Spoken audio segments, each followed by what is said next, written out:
Welcome, everybody. It is Tuesday, December 19th. This is episode 56 of the VR Game Rankings Daily Vlog Series. This, of course, is a daily news show about news and notes in the virtual reality world.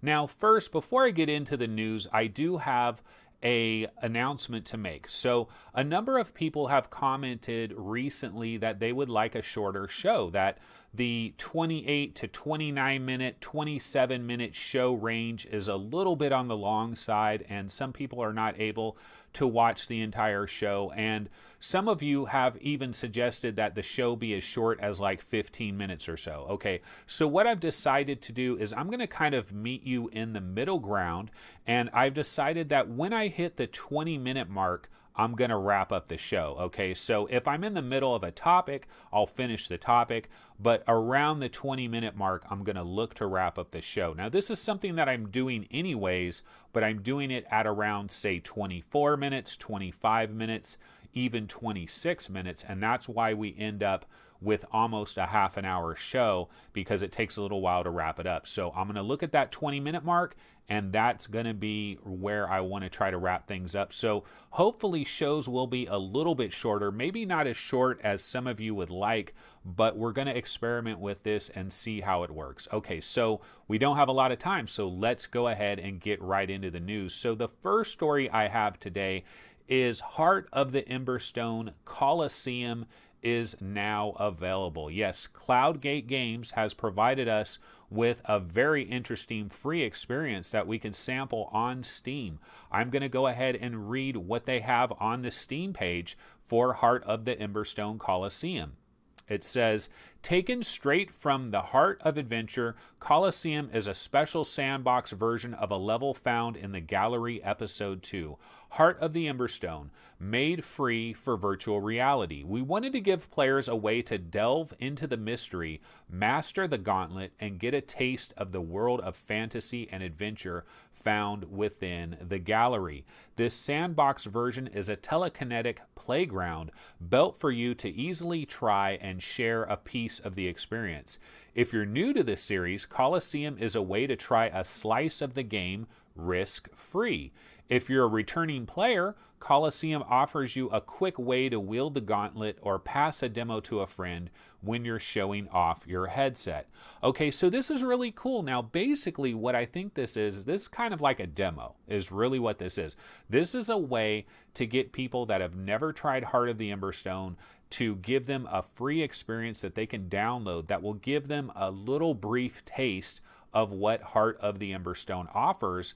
And I think this is a great idea, because the first thing is, Heart of the Emberstone is one of the best VR games we have this year. Now, it has a lot of like technical issues, and there's a lot of little, like some of the puzzles are very arbitrary, and it can really cause you frustration and stuff. You can kind of bang your head up against the wall with a lot of these puzzles, and some of the performance issues are a little bit irritating, and there is lots of load times and lots of issues there. A lot of actual negative things I could say about Heart of the Emberstone, but the crazy thing is, you take all that stuff away. If Heart of the Emberstone had none of that stuff, we would be talking about a Game of the Year contender. Yes, Heart of the Emberstone is that good.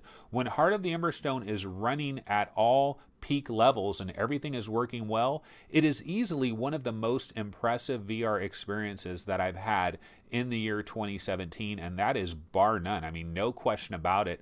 So having this Coliseum level be available for free, getting a chance to try the telekinetic powers, the gauntlet, and playing around with that is going to be very interesting. Hopefully this will inspire a lot of people to go ahead and pick up the full game. And actually, I believe the full game is on sale in the Oculus Winter Sale. In fact, there was a daily deal. I think we missed out on it now, but there was a daily deal where you got both of the galleries for a very dirt cheap price. That would have been a good deal to grab. But this is a great opportunity to try this demo. Check it out. I highly encourage it. I'm going to go ahead and download this later today, actually try it out myself. I've completely finished Heart of the Emberstone, one of the few VR games that I've finished from beginning to end, and I really love the game, and I kind of do want to check out and see what this demo is like and see how it goes. Okay, next story I have, Shooty Fruity is available on Steam. I kind of forgot about this one. VR Roundtable got a code for Shooty Fruity a while ago, and we talked about this on one of the VR Roundtable episodes, but the game is now available. Now, this is published by In Dreams, and it is developed by developer Near Light. Okay, and I've played this game. I have a code for this game, like I said. Now, personally, I was not blown away by this game, but you got to understand, this is a 1999 game. The way that I characterize Shooty Fruity is it's kind of similar to something like, say, Dick Wild, okay? So if you picked up Dick Wild for 1999, if you picked up Duck Season for 1999, Shooty Fruity is very similar to those other two games in terms of what you're kind of going to get for your money. It is highly polished. The voiceover work is really well done. The sound is good. The gameplay is great. Performance is really good. So I don't really have a lot of complaints about Shooty Fruity other than the fact that once you basically kind of get the gist of it, I don't know that there's that much there to keep you really intrigued by the experience long term. So I do feel like this is one of these games where you'll buy it, you'll play it for an afternoon, you'll get a lot of good entertainment from it. You might play it a couple other times. I just don't know that you're going to continue to go back to it. So I don't give Shooty Fruity an incredibly high recommendation, but it's certainly not a bad game whatsoever. And this, honestly, if we look at the release calendar, there isn't that much that is still coming prior to the year 2018. So this is kind of the last big game that we're going to see prior to 2018. I know there's going to be a few games that sneak out in between now and January. There's going to be a few games here or there, but this is kind of the last major title that is coming out. It's available on all three platforms, Oculus Rift, HTC Vive, and PlayStation VR, and it is a solid game, has good polish, works well, runs well, it is fun. So, you know, it's a relatively decent recommendation there for Shooty Fruity. Okay, in a little bit more of some unfortunate news, Arc Park. Arc Park has been delayed till spring 2018. Now, I can tell you as somebody that is working on VR Game Rankings, one thing that we do at VR Game Rankings is we have our most wanted list, okay, which are the most wanted games for the HTC Vive, the most wanted games for the Oculus Rift, the most wanted games for PlayStation VR. We have separate rankings for each of those categories, and then we also have a combined most wanted overall. Now, when I'm working on these most wanted lists, obviously we get release dates, we get release windows from the various developers and publishers that are bringing out these games, but a lot of times they are kind of just pie in the sky release windows, and that was the case with Arc Park. For example, Arc Park, the release window for this game has been fourth quarter 2017 for a very, very long time. And so when you get up into mid-December, which is where we are now, we're starting to get towards the back half of December.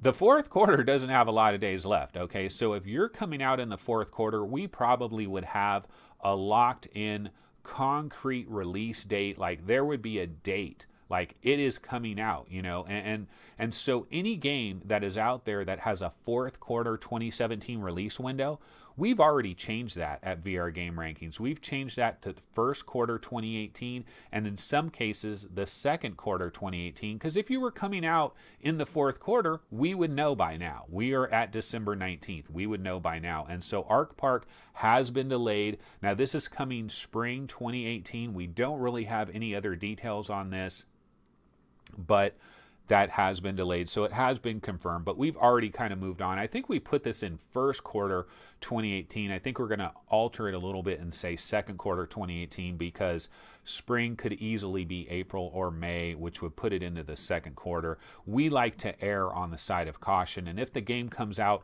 a month or two early, that's just a bonus. So that's kind of the way we look at it.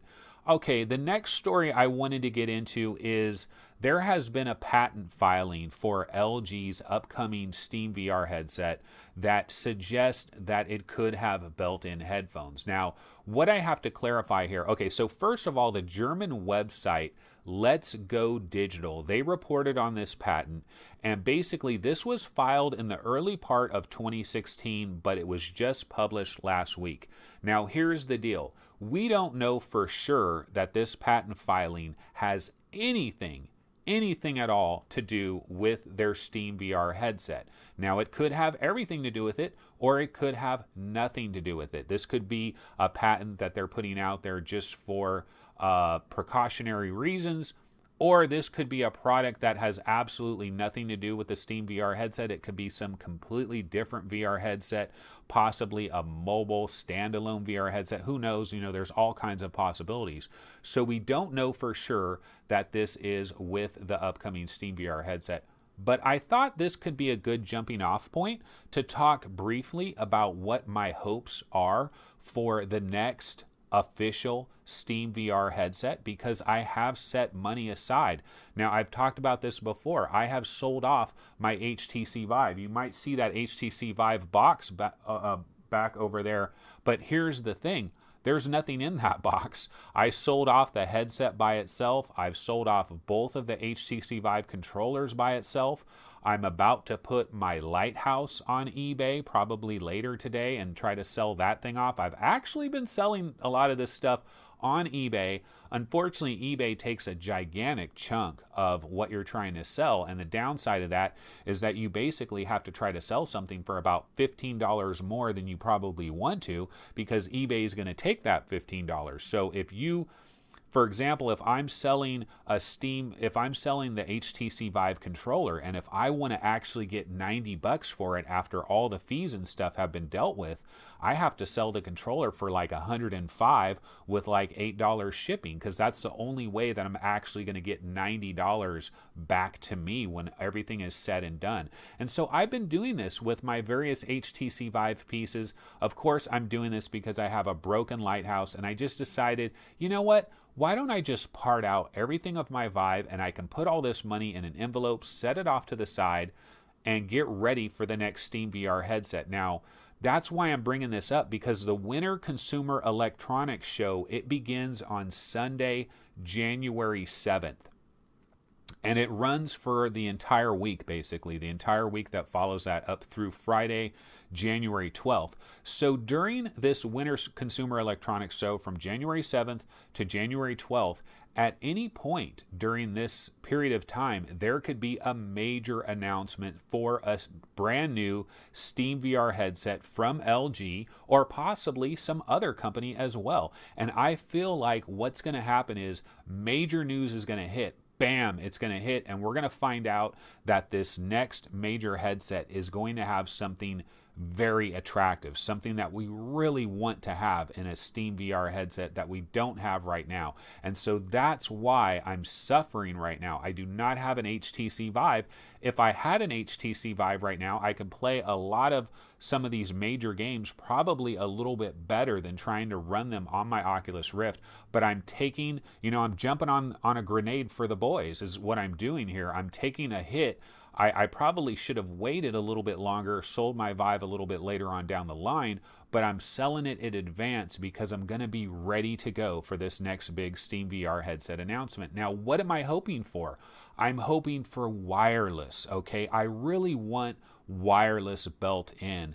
And one of the things about this LG headset is they've never said anything about wireless officially. However, they were in this one interview where basically the prototype for their Steam VR headset, it has a very thin, short wire that comes out of it that then attaches to another wire. However, the length of this really short wire that is coming out with it, it actually drops down to about where your waist is.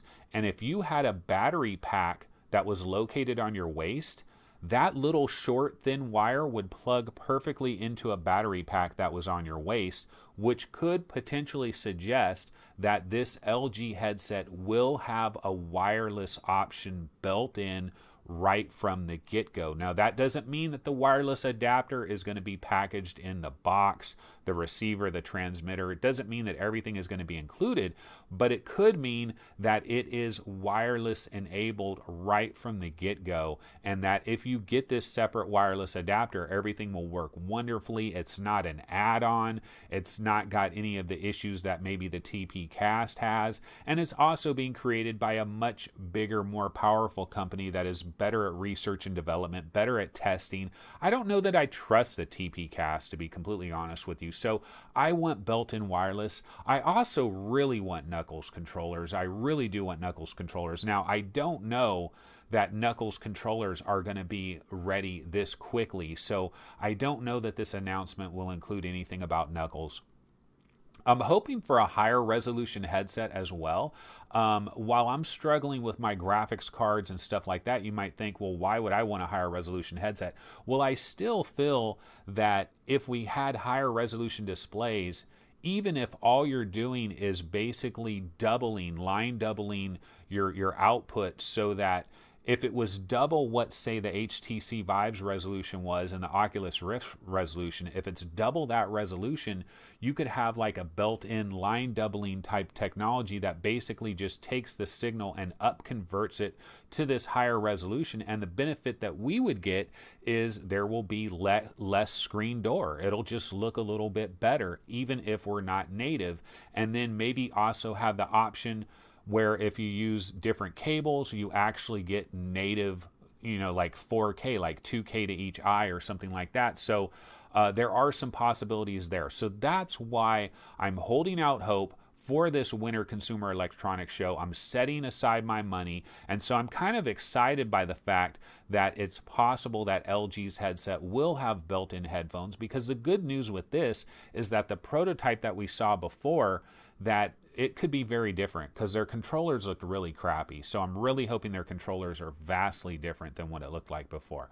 Okay, so the final thing that I have today, again, this is going to be a shorter show, like I was mentioning at the top, is I wanted to talk about this yesterday, but we ran out of time, and that is Fallout 4 VR. Okay, so I continue to play Fallout 4 VR, and I gotta say, man, I'm having an incredible number of problems playing this game.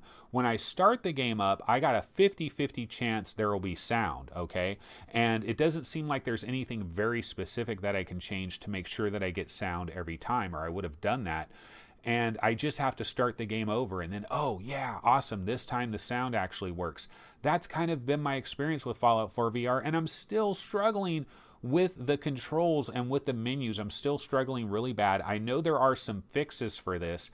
I've tried to enable some of these fixes, but it hasn't quite worked right yet. I basically need to just take some time out and really sit down and try to dial this in, but I've been busy with other stuff, so I haven't really given a lot of time to try to fix everything. But I'm still going in there and I'm still playing Fallout 4 VR, and I gotta say, man, there are times when I am in Fallout 4 VR. In fact, I had this experience yesterday. Okay, there are times when I'm in there and it is magical. It is absolutely magical. It is the dream that I have been dreaming about for years and years and years. So I'm playing Fallout 4 VR. I'm in basically this kind of wasteland area, just off the beaten trail. I'm not near any city or anything, and I'm kind of walking around exploring. Now, it's very overcast. There's no sun anywhere. It's kind of overcast. It's kind of dreary.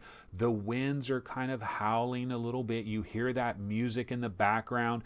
That's the production value, man. You're not getting this kind of production value from Vanishing Realms or Carnage Chronicles or any other game. You're just not getting this, man. I mean, those other games are great. I'm not trying to disparage those other games. I'm just saying Fallout 4 just brings something different to the table. So I'm here in this environment, right? And as I'm walking along, you know what I notice? I notice a few raindrops, okay? And there's just a handful of raindrops, and they're coming down gently, and there's hardly any raindrops. You can barely hear it. But as I continue to move along, the rain kind of picks up. The rain gets a little bit harder, a little bit harder. Now it's like 5 minutes later, the rain is coming down really good. The music, the atmosphere, just everything, man. I'm buying into this world. I don't know about you guys, but one of the side effects of having so many problems with the menus and accessing the menus is I'm almost pretending that that stuff just doesn't even exist, okay? And I'm just here in this Fallout world. I have this gun. This gun has a certain amount of ammo. I have some extra ammo that's left over, and I'm exploring this world. And so I'll be in a certain situation. I'll see a building that's maybe 80 yards away, and I creep out there and I'm looking around. You know, I'm here. I'm in this world. My boots are on the ground. I have my gun out in front of me. I'm looking around. I see this building about 80 yards away. Now, do I just walk out in the middle of the open, just freely walk out like I have no care in the world? No. We're in the wasteland, man. There's people out there with guns. They want to kill you in a New York minute. They want to take everything that you got on you. This is like a Walking Dead world. I feel kind of like I'm in the Walking Dead. And so when I see that building that's 80 yards away, I'm not just walking out in the open. I'm going to find a route where I can kind of hide over here. I can kind of hide over there. And every couple of minutes, I'm looking around and I'm taking a look at my environment. You know, there could be some creatures that come up on me. One of the things that I'm doing with the wildlife in Fallout 4 VR is if something doesn't attack me, I'm not going to attack it.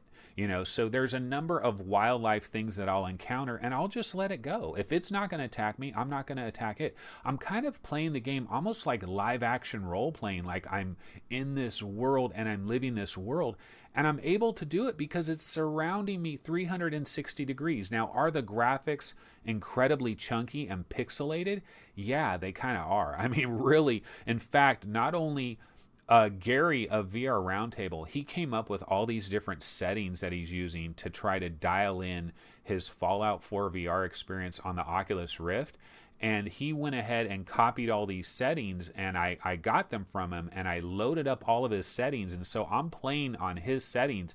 And when I first started playing it, man, the world is very chunky and pixelated. It reminds me of Drive Club VR on PlayStation VR. You know how I say a lot of these PlayStation VR games have this Vaseline look? That's kind of how Fallout 4 VR looks when I'm looking around at everything. There's a lot of like anti-aliasing, all kinds of shimmering and stuff that's going on, but it's running well. It's running well. I'm not having stuttering. I'm not having hitching. So I'm able to play the game. I'm able to experience the game, and I am having a magnificent time. I got to tell you guys, with all the problems that Fallout 4 has, this is seriously going to enter Game of the Year discussion. I mean, I know that sounds crazy, but I don't know that I've had a more powerful experience than I had yesterday when it started raining. It was just the magical experience of just being in the rain, just being in an overcast environment in the rain and feeling like I'm in this world. So anyway, guys, we are definitely shortening up the shows of VR Game Rankings Daily Vlogs. So that's going to go ahead and wrap it up. This has been episode 56 for our daily vlog series. It is Tuesday, December 19th. I want everybody to have an awesome Tuesday. I'll be back here tomorrow, Wednesday, December 20th, and I'll see everybody tomorrow. So have a great Tuesday. See you guys tomorrow. Later.